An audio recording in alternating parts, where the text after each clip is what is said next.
Muito obrigado, André. Passamos então por fim à doutora Vera, representante do Partido Popular. Obrigada Francisco, agradecer o convite dirigido ao CDS, que também obviamente a Federação Técnica do Porto, a Daniel Freitas, aliás, como professora do Lisboa, que aqui nos recebe, naturalmente também todas as instituições que aqui estão presentes e cumprimentar os meus colegas de debate. Bom, tradicionalmente não costumo participar em debates que tenham a ver com a área do ensino, com a área do ensino superior. As matérias que sigo mais de perto são as matérias da área de Economia e de Finanças. A minha formação é aqui ao lado, na Faculdade de Economia do Porto, e, portanto, sinto-me também um pouco em casa. Dizer que, quando nós fazemos uma discussão daquilo que deve ser, e como muito bem dizem, o ensino superior de excelência, temos que perceber o que é ser excelente. Ou seja, a conjugação da forma como se organiza o nosso sistema de ensino, da forma como é financiado, da ação social que é proporcionada aos alunos que o frequentam. Só pode ser feita esta discussão, só pode ser feita esta reflexão, só pode ser feita tendo como mote e tendo à cabeça uma linha de prioridade clara e definida sobre aquilo que deve ser o Portugal do século XXI e sobre o tipo de competências que estamos à procura de encontrar quando estamos a pensar numa nova organização do sistema de ensino superior, quando estamos a pensar de que forma é que ele deve ser financiado e como estamos a pensar como é que ele deve ser otimizado para servir melhor esse objetivo de excelência. Ou seja, quais são as competências que procuramos, que tipo de formação é que queremos dar a esta geração e às gerações vindouras e como é que sim o sistema de ensino tem que se organizar de maneira a ser mais eficaz a cumprir esse objetivo. E aqui entramos se calhar naquilo que era a primeira questão, que tem a ver com a rede. Eu não acho, não me parece que tenhamos que virar, ao contrário, um sistema que está estabilizado para conseguirmos alcançar este objetivo de ensino superior da excelência. Acho sim que é bom que revisitemos aquilo que foi o objetivo crucial da diferenciação, que deu mote e razão a que houvesse politécnicos e que houvesse universidades. Onde é que está a natureza de cada um e até que ponto é que cada um já se desviou ou não daquilo que foi a natureza dessa mesma diferenciação. E sim, irmos à especialização por áreas, mas claramente, do meu ponto de vista, tem que entroncar aqui num outro ponto que discutiremos mais à frente, que é a da ação social. Obviamente faz todo o sentido, e isto é aplicado a outras áreas, na saúde, por exemplo, nos tribunais.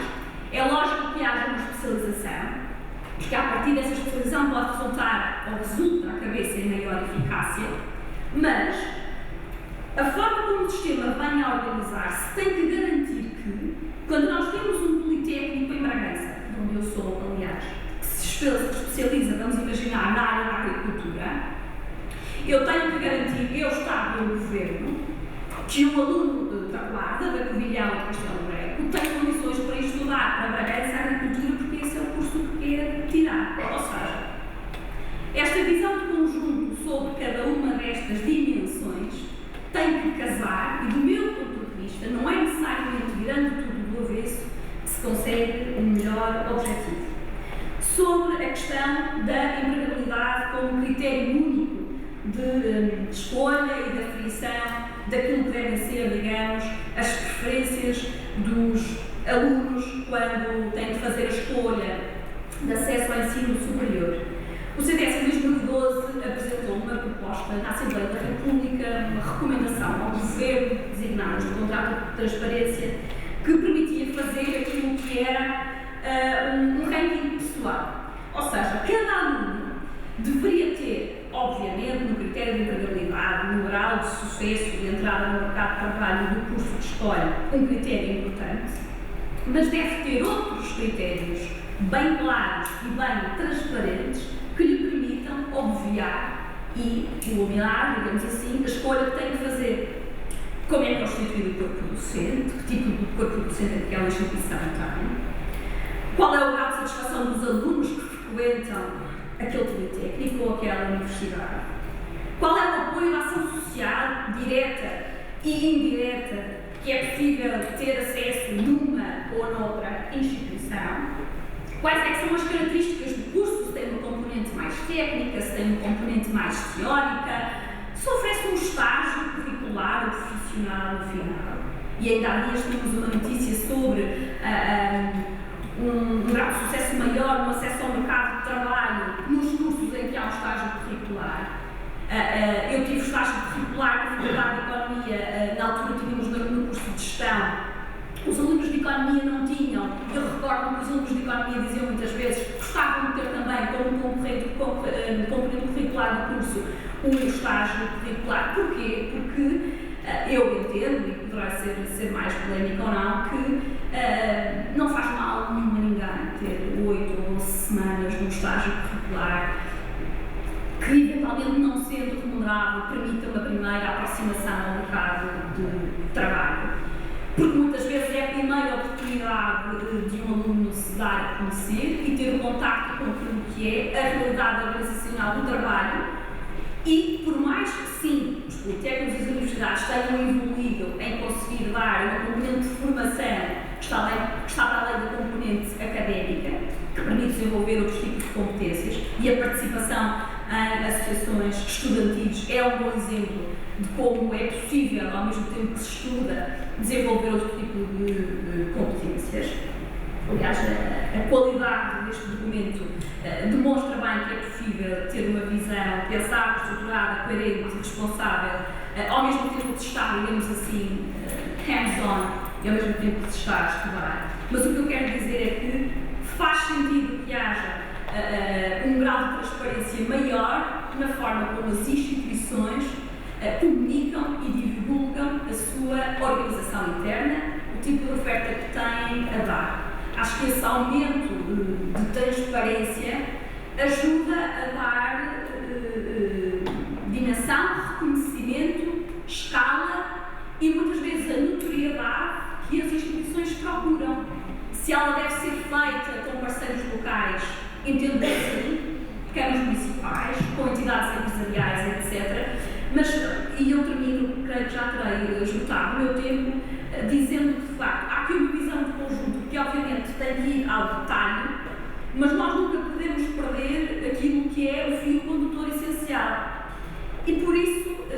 se me permitem, e não estando tão envolvida na discussão destas matérias, assusta-me um bocadinho que haja aqui a expectativa de vem um novo governo e isto vai mudar tudo. É evidente que há muitas coisas a fazer, muitas delas com as quais concordo, que estão refletidas aqui na vossa moção,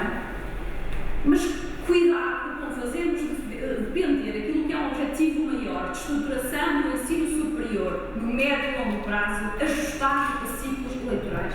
Eu acho que isso não pode acontecer e acho que, de facto, os reitores e os responsáveis dos nossos politécnicos têm que conseguir agregar a sua vontade e o seu interesse de maneira a que fiquem menos dependentes daquilo que sejam os ciclos eleitorais ou a vontade mais ou menos específica numa ou noutra matéria. E para já seria tudo. Obrigada. Muito obrigado. Passamos então agora a discutir o segundo tema que trazemos aqui hoje, que é o tema do financiamento das instituições de ensino superior, nomeadamente nas vertentes da dotação orçamental e das propinas. Passo então a palavra agora ao Daniel Freitas para introduzir o tema. Agradecendo todas as intervenções e comentários, certamente depois teremos mais tempo para discutir,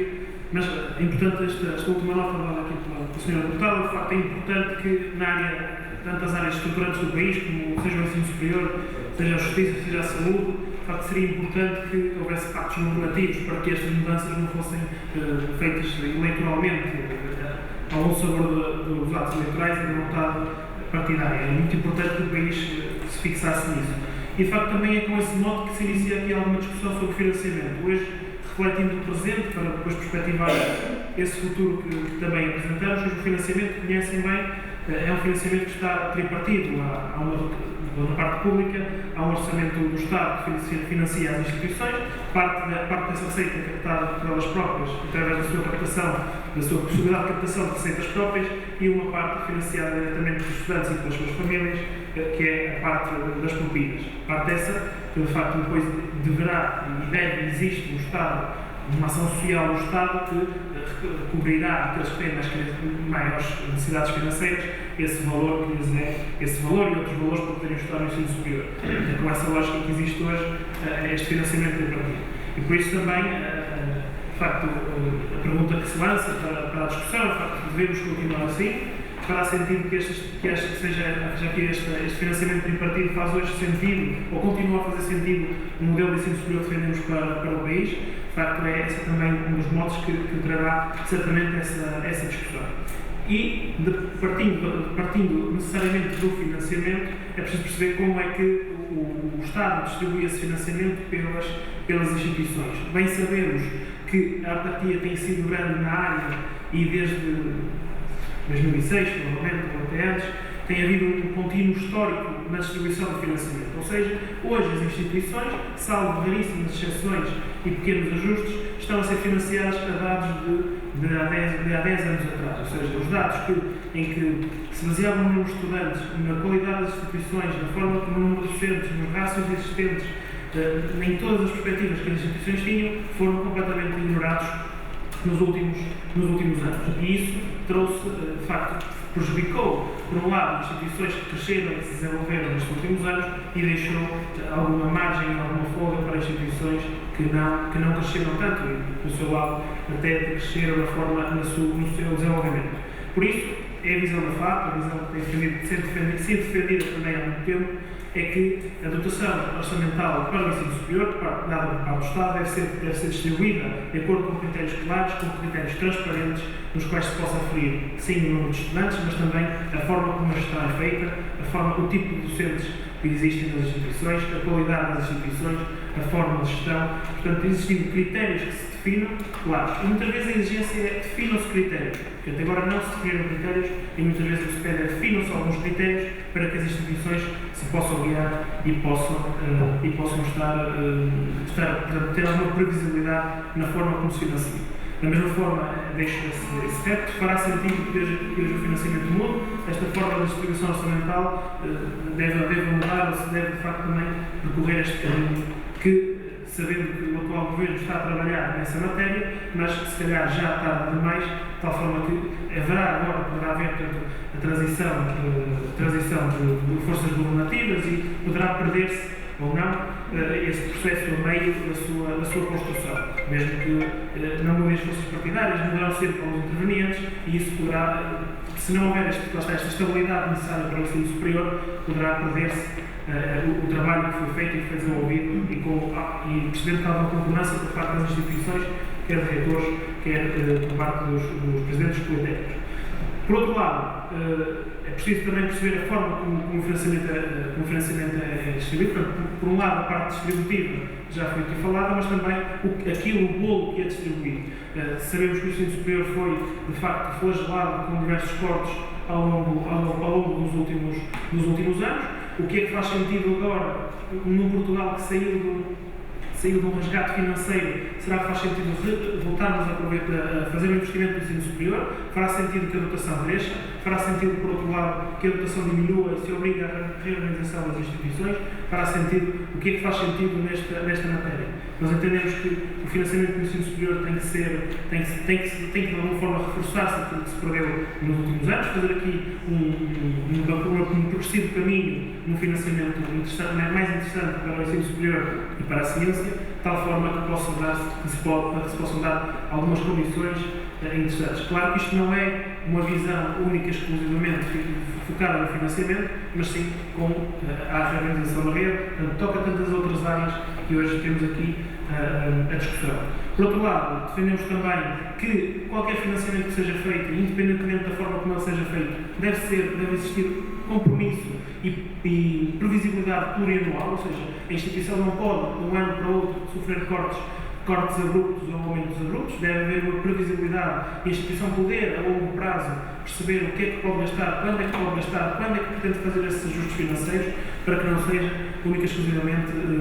para que tenha esta previsibilidade que o caráter plurianual dos orçamentos, de facto, possa trazer. Por outro lado, tocando aqui também a parte das propinas. Hoje, as propinas sabemos que é a parte que ficava aos estudantes e às suas famílias para financiar este sistema. Foram, à data ao valor de 1941, atualizado ao índice de inflação, hoje representa valores de facto já muito consideráveis para aquilo que vai ser uma família portuguesa. E mais graves se tornam, mais pesados se tornam ainda quando, por razões de diversa ordem, o estudante perde o acesso à ação social escolar que, tendo carência, seria o garante dessa, portanto, da cobertura, pelo menos dessa despesa. Hoje, e por isso nós defendemos que, para lá das instituições, e um trabalho das instituições, de flexibilizar a forma como as propinas podem ser pagas por parte dos estudantes, é importante então disputar uma discussão em torno do modelo de propinas. As propinas foram criadas com o objetivo, claro, de melhorar a qualidade do sistema, mas esta interpretação lata tem trazido hoje, face às necessidades e ao uso do financiamento do ensino superior, a uma necessária utilização desses valores para cobrir despesas correntes. E por isso fará sentido hoje a existência do modelo de propinas. Nós entendemos que sim, mas a forma como ele existe é que tem que ser de facto considerado. Perceber para que servem as propinas, se o modelo hoje que já ultrapassa a barreira dos 1.000 euros faz sentido na existência do ensino superior, e perceber então e despoltar este processo de que valor é que devem ser as propinas, o que é que devem representar as propinas e de que peso é que as propinas devem ter nos orçamentos das instituições. Obrigado, Daniel. A ordem para este segundo tema começa pelo Partido Comunista Português, seguida do Partido Popular, o Partido Socialista e, por fim, o Partido Social Democrata. Portanto, André Martelo, a palavra. Sobre este conjunto de questões,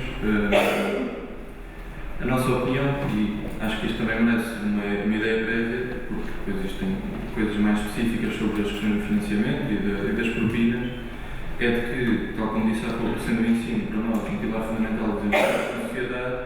no nosso entender, esses pilares fundamentais do desenvolvimento da sociedade devem estar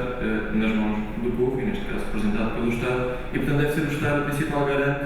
da existência e da continuidade da existência do ensino superior público. O que tem vindo a acontecer nas últimas décadas, e em particular nos últimos anos, é o contrário. As propinas, neste caso, as despesas dos estudantes, os custos que os estudantes e as suas famílias têm que pagar, variam entre os 25% e os 30% daquilo que é o orçamento para o ensino superior. E no nosso entendimento, isto coloca duas questões. Por um lado, a juntar aos cortes que o Governo faz no financiamento, faz com que a degradação do ensino superior, o estrangulamento financeiro das instituições seja dramático. E hoje, os responsáveis, nos últimos meses e anos, têm vindo diversas vezes denunciando precisamente este momento de completo estrangulamento daquilo que é a vida das instituições, com todas as consequências que isso tem para a qualidade do ensino prestado. E, em segundo lugar, a questão da propina em si, enquanto elemento restritivo, do ponto de vista de triagem, como falava há pouco, é um elemento, na nossa opinião, determinante para defendermos aquilo que sempre defendemos, que é um ensino superior realmente público, gratuito e de qualidade, portanto que tenha a supressão do pagamento de propinas, taxas e emolumentos que permita realmente a igualdade de acesso a este grau de ensino. Para esta questão do financiamento do ensino superior, aquilo que propomos é um plano estratégico nacional para o ensino superior, que nele tenha previsto a elevação do financiamento para o ensino superior público, a supressão das propinas, como já disse, e a garantia das condições materiais e humanas nas instituições. E depois aqui, tudo o que liga com isto, mais específico, ou seja, a liberdade e a possibilidade de contratação de pessoal docente e não docente, etc. As obras que tanta falta fazem num conjunto muito grande de instituições do nosso país. E quando nós falamos disto também é importante, porque isto também liga, e hoje a nossa vida é inundada com a integração na União Europeia, esta questão também liga, porque o financiamento está também interligado com a questão do processo de Bolonha e a criação de ciclos no nosso sistema de ensino superior, que curiosamente também, ciclo para ciclo, vai aumentando o valor da propina e hoje já sem teto máximo nos doutoramentos e num conjunto também de mestrados a atingir vários milhares de euros.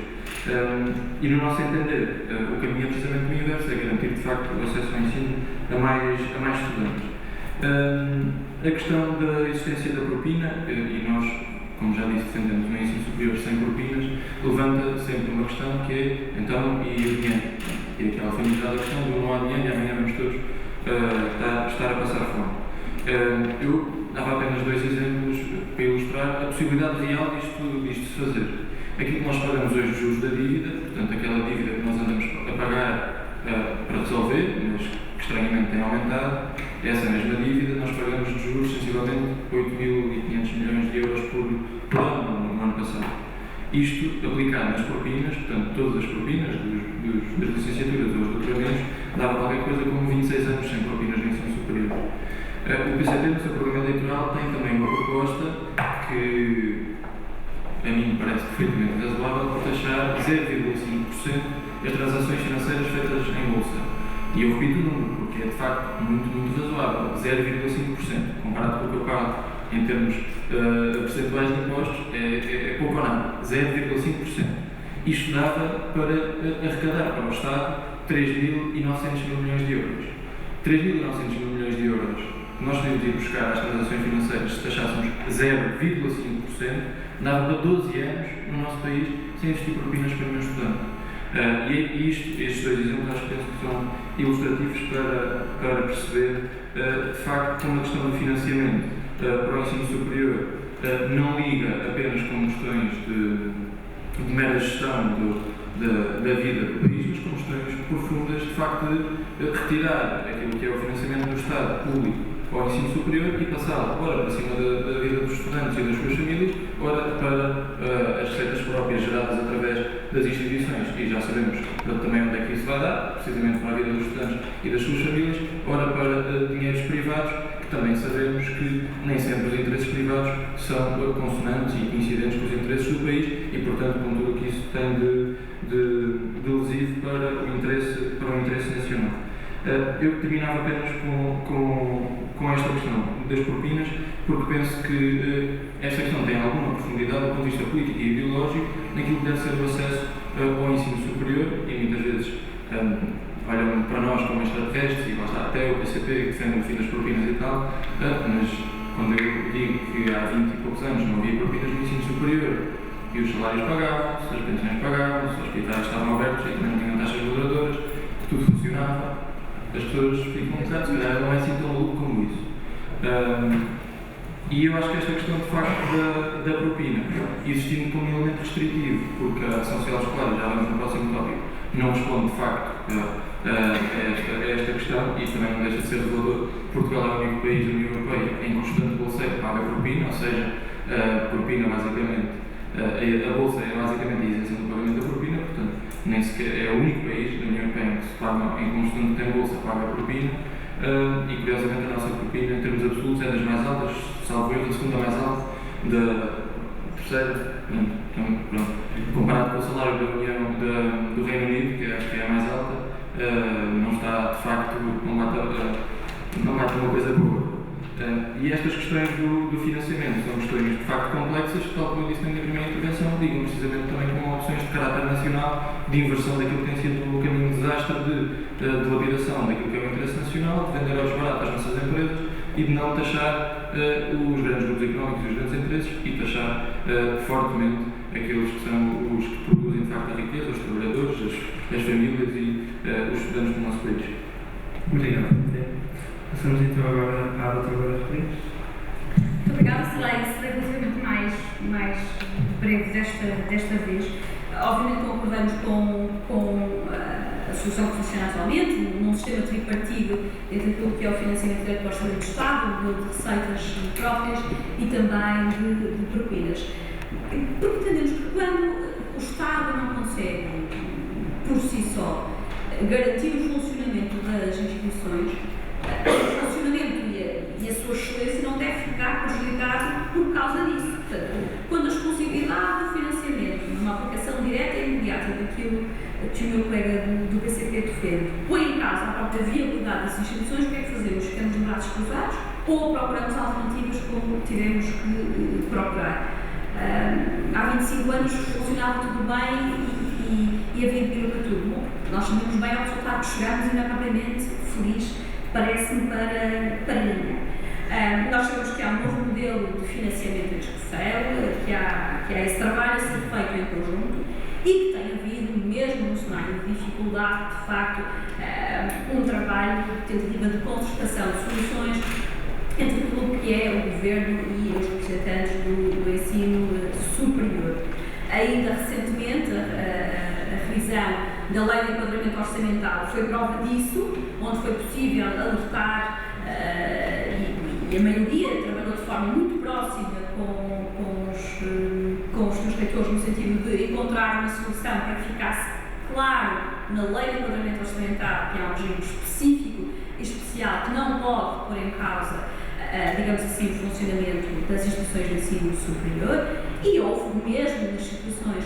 difíceis que tivemos em termos orçamentários de 2012 e de 2013, uma atenção especial no sentido de não haver cativações daquilo que eram as receitas próprias das entidades. O que eu quero dizer com isto é que é evidente que, infelizmente,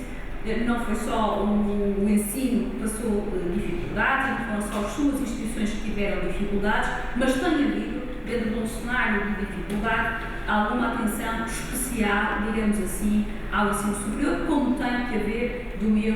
ponto de vista. Há alguns desafios que é importante que tenhamos em conta quando fazemos a discussão de um novo modelo de financiamento. Nós entendemos que esse modelo de financiamento deve estar muito ajustado àquilo que seja o número de alunos de cada uma das instituições, sob pena de criar injustiças, mas há um desafio de médio e longo prazo com o qual temos que contar, que é o da demografia. E, portanto, quando Portugal perde população e tem um índice de envelhecimento e capacidade de regenerar, não é o único país da União Europeia, obviamente, que tem este problema, mas quando não é capaz de regenerar ao mesmo ritmo que regeneraram no passado as suas gerações, é evidente que o cenário das instituições, nomeadamente aquelas que estão associadas ao ensino daqui a 10 ou daqui a 15 anos, não vai poder ser o mesmo daquilo que é hoje e, portanto, isto envolverá sempre decisões políticas difíceis em várias áreas e isto, obviamente, afeta o modo como os recursos humanos e o modo como as entidades se podem organizar, estejam elas ao serviço do ensino ou de outra prestação, digamos assim, que o Estado queira assegurar, como é o caso da saúde ou o caso da justiça. E para já seria tudo. Muito obrigado, Dra. Vera. Passamos então agora ao representante do Partido Socialista, Eduardo Rufino. Bem, eu quero pegar só dizer algumas coisas antes de falar sobre o financiamento. Queria, em primeiro lugar, pegar nas palavras do André, quando disse há bocado que estava a falar pelo PCP, não é só opinião pessoal, mas também estou aqui a falar sobre a opinião do Partido Socialista. Da mesma forma, estarei disponível se me quiserem convidar a título pessoal, mas há algumas pessoas que aqui estão e que me conhecem há muito tempo sabem que há algumas soluções que eu tenho que são frontalmente discordantes com a opinião do Partido Socialista e, portanto, obviamente que não estarei aqui a defender a minha opinião pessoal, mas aquela que é a do partido e aquela que se apresenta em eleições também sobre o programa eleitoral agora para as próximas legislaturas. Até porque, de facto, nós utilizamos a nossa opinião pessoal, é sempre uma forma muito interessante de nós nos responsabilizarmos daquelas que são as nossas responsabilidades ou foram as nossas responsabilidades nos últimos 4 anos e, portanto, acho que isso seria deselegante fazer isso e, portanto, preferia que nós representarmos aquilo que é o trabalho dos nossos partidos e, portanto, assumir também o passado da nossa ação. Queria dizer também, relativamente ainda em notas introdutórias, que quando nós achamos que na ciência nós deixamos de ser contribuintes líquidos para passar a ser setores líquidos, isso não é positivo. Isso significa que, de facto, nós degradamos a nossa capacidade de investir na ciência e na educação. Aliás, aquilo que são, por exemplo, os nossos objetivos para 2020, e esta é uma matéria na qual o Partido Socialista se tem concentrado bastante, que é no cumprimento dos objetivos da Europa 2020. Nós temos, por exemplo, objetivos de investimento público, investigação e desenvolvimento entre 2,7% e 3,7%, e hoje em dia, nos últimos dados disponíveis pela Comissão Europeia, diziam que Portugal estava nos 1,36% e em tendência descendente no investimento que faz em investigação e desenvolvimento. Portanto, isso não é positivo. E, portanto, se é verdade que nós, por exemplo, não podemos olhar para o futuro do país e para o próximo ciclo eleitoral, pensando que deve haver um ciclo de reformas a cada ciclo eleitoral, também é verdade que, mais do que nunca, nós precisamos de um novo ciclo de reformas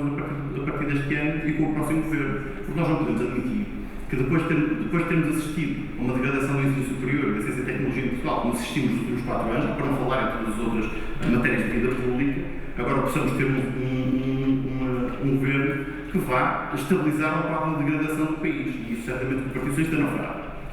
Relativamente, ainda há 2 coisas que eu me esqueci de referir e muito sucintamente na minha primeira intervenção. Relativamente à binariedade, da qual eu não falei, mas que me parece totalmente óbvio, a posição do Partido Socialista sempre foi e será, e é essa que consta também no programa eleitoral, será a defesa da binariedade, eventualmente que nós podemos estudar aqui novos modelos, como aquilo que é proposto pela Federação Académica do Porto. Eu sinceramente não tenho assistido dentro do Partido Socialista essa discussão nesses moldes e, portanto, parece que dificilmente haverá, embora possa haver, por exemplo, a integração de escolas académicas não integradas, parece que dificilmente acontecerá nós termos instituições de ensino superior que sejam distintas e que depois se especializem apenas dentro delas em diversos níveis de ensino. Embora isto, obviamente, como vos disse, resultará sempre de um processo de diálogo com as instituições e podemos chegar à conclusão que esse até é um modelo melhor, mas não é isso que está neste momento previsto. Relativamente ao GIES, devo dizer também que o Partido Socialista, como foi responsável, como vocês sabem, pelo GIES, infelizmente não tão positivo em alguns pontos como noutros, mas o Partido Socialista tem defendido aquilo que é a revisão dos GIES e a reavaliação dos GIES, agora que estão cumpridos quase 10 anos da sua implementação, 8 anos, pronto, já falhámos o prazo dos 5 anos de revisão obrigatória, que pelo menos agora possamos fazer. E aliás, a esse respeito, devo dizer que há pouco tempo o Partido Socialista apresentou na Assembleia da República um projeto de lei que, não sendo uma revisão global do regime jurídico das instituições de ensino superior, previa algumas alterações que me parecem de fundamental importância, nomeadamente no que toca, em primeiro lugar, à criação de senados obrigatórios. Isto tem a ver com uma política que o Partido Socialista tem tido, que é do acompanhamento dos órgãos, especialmente de decisão uninominal, como no caso do reitor, por exemplo, de órgãos consultivos que permitam auxiliar e, portanto, apoiar a gestão e, ao mesmo tempo, incluir a participação dos diversos corpos das instituições na tomada de decisão dentro da condução justiça das instituições e, portanto, a obrigatoriedade de haver assistência de senados, a obrigatoriedade de haver representação dos funcionários não docentes, que foram esquecidos nos GIES,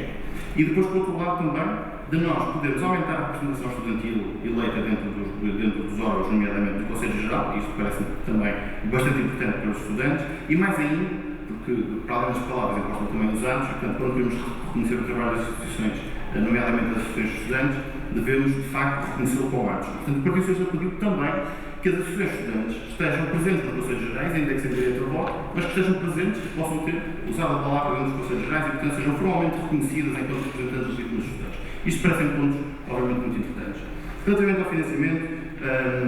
e também vou ser sucinto para não ultrapassar muito tempo. Aquilo que o Partido Socialista propõe no seu programa eleitoral é aquilo que tem faltado no país. Confiança. Um pacto de confiança com as instituições de ensino superior e que este pacto de confiança vá, de facto, responder a algumas daquelas que foram as prioridades para o financiamento, por exemplo, que nos deixou aqui o Daniel. Nomeadamente, estabilidade e previsibilidade do financiamento para as instituições. E isto é, obviamente, importantíssimo. Foi o Partido Socialista também que introduziu a temática dos orçamentos plurianuais no ensino superior e essa é uma das nossas prioridades. Reforçar a plurianualidade dos orçamentos das instituições, nomeadamente com a definição não só do financiamento base, mas também da contemplação de objetivos com as instituições de ensino superior. Objetivos que não são apenas os objetivos de formação, do número de formandos que conclui as suas formações nas instituições, mas acima de tudo possam servir um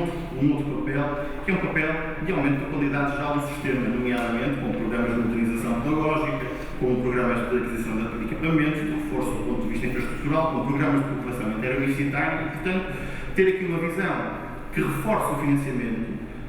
como vos disse, de forma plurianual, que seja previsível, mas acima de tudo que sirva para melhorar a qualidade do nosso ensino superior e que não sejam apenas objetivos numéricos que possam ter depois aquilo que é importante para nós, que é de facto alavancar o ensino superior e torná-lo gradualmente com qualidade superior. Dizer-vos também que, do ponto de vista das propinas, o Partido Socialista também apresentou recentemente na Assembleia da República, aliás, dois projetos de resolução que me parecem importantes, um que tem a ver com o pagamento das taxas de emolumentos e outro com o pagamento de propinas. Infelizmente, aliás, era uma discussão que estávamos a ter ainda antes de começar este debate, o pagamento de taxas de emolumentos das instituições tem servido para cobrir deficiências no financiamento das instituições e, portanto, nós estamos a transferir mais despesas para os agregados familiares que resultam, obviamente, da baixa dotação orçamental que ano a ano tem sentido para as instituições de ensino superior. E aquilo que tem acontecido é que não só nós temos grandes discrepâncias do ponto de vista do pagamento de taxas de emolumentos entre instituições de ensino superior, como elas representam, no fim de contas, representam, de alguma forma, uma despesa grande para os agregados familiares na manutenção do ensino superior. E, portanto, aquilo que nós propusemos foi, em primeiro lugar, fizemos a recomendação ao Governo que pudesse haver uma maior uniformização ou definição de limites para o pagamento de taxas de emolumentos, portanto, respeitando a autonomia universitária, mas limitando para não haver exageros dentro da rede de ensino superior, e depois, por outro lado, que se possa, de alguma forma, tendencialmente,